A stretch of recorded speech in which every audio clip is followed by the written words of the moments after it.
এর এখন আমরা গুগল স্কলারের আরেকটি গুরুত্বপূর্ণ অ্যাড-অন নিয়ে কথা বলবো, যেটা আমাদের প্রত্যেকটা রিসার্চারের ব্রাউজারে ইনস্টল করা থাকা উচিত। তো সেটা হচ্ছে যে Google scholar button. Google scholar বাটনটা কেন? স্পেসিফিক্যালি গুগল স্কলার বাটন আর আমরা নরমালি কোনো কিছু যদি একটা টপিক নিয়ে সার্চ দেই, সেখানে অনেক ধরনের ডকুমেন্টস, অনেক পিকচার, অনেক কিছু এখানে এসে যায়। বাট আমাদের নরমালি আমরা গুগল স্কলার ইউজ করি scholarly activities, specially scholarly publication সেগুলোর জন্যে।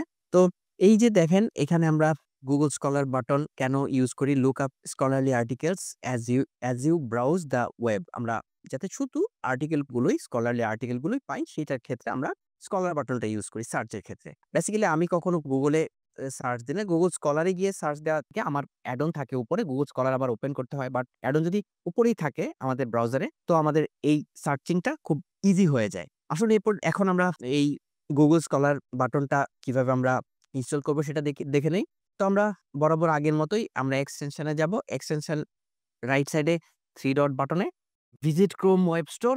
ক্রোম ওয়েব স্টোরে আসার পর আমরা এখানে সার্চ করব গুগল স্কলার বাটন। এই এক্সটেনশনটা আমরা ইউজ করে নিব। তো আমরা গুগল স্কলার বাটন আমরা এই ব্রাউজারে এড করে নেই। এড টু ক্রোম দেখে নেই এখানে এটার ফ্যাসিলিটিস গুলো কি? Add extension.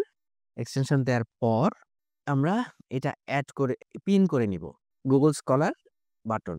দেন আমরা পিন করার পর আমরা একটু খেয়াল করে দেখি এখানে আমরা এটা ইউজ করব। ইউজ করার ক্ষেত্রে আমাদের ফ্যাসিলিটিসটা কি? এই যে আমরা যখন ক্লিক করলাম এই অ্যাড অন বাটনে, তখন দেখুন এখানে সার্চ এসে গেল। Scholar search.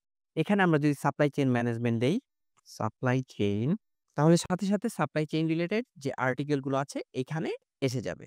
তো আমরা এখান থেকে আমরা ইজিলি নিতে পারি। যেমন আমরা যদি চাই একটা স্পেশাল একটা আর্টিকেল, শুধু আমরা নাম জানি, দেখুন গুগলে যদি সার্চ করি, আমরা গুগল সার্চে যাই। এখানে যদি আমরা এই আর্টিকেলটা নিয়ে সার্চ করি, দেখুন অনেক ধরনের ইনফরমেশন, অনেক কিছু আসে। তো রেজাল্ট কয়টা দেখেন, অনেকগুলো রেজাল্ট বেসিক্যালি শো করে। তো আমরা ইমেজ দেখায়, তারপর হচ্ছে ফোরাম, শর্ট ভিডিও সবকিছু এখানে আসে। তো আমরা স্কলার বাটনে যদি যাই, আমরা গুগল স্কলার বাটনে যদি যাই, যেমন আমরা যদি এখন দেখি যে এখানে স্কলার বাটন, এখানে আমরা এই আর্টিকেলটা সার্চ করলাম। সার্চ করার সাথেই আমাদের শুধু স্পেসিফিক ওই আর্টিকেলটা দিয়ে দিবে। সেখানে আর্টিকেলের ইনফরমেশন যেমন আমরা যদি খেয়াল করে দেখি, এই যে এখানে আর্টিকেলের ইনফরমেশন, এখানে আর্টিকেলটা সাইটেশন কয়টা হয়েছে, তারপর হচ্ছে রিলেটেড আর্টিকেল, তারপর হচ্ছে ভার্সন কয়টা, 11 ভার্সন। সবকিছু এখানে ইজিলি আমাদের ফাইন্ড করতে কোন একটা জিনিস স্কলারলি আর্টিকেল আমরা খুঁজে ইজিলি পেয়ে যাব।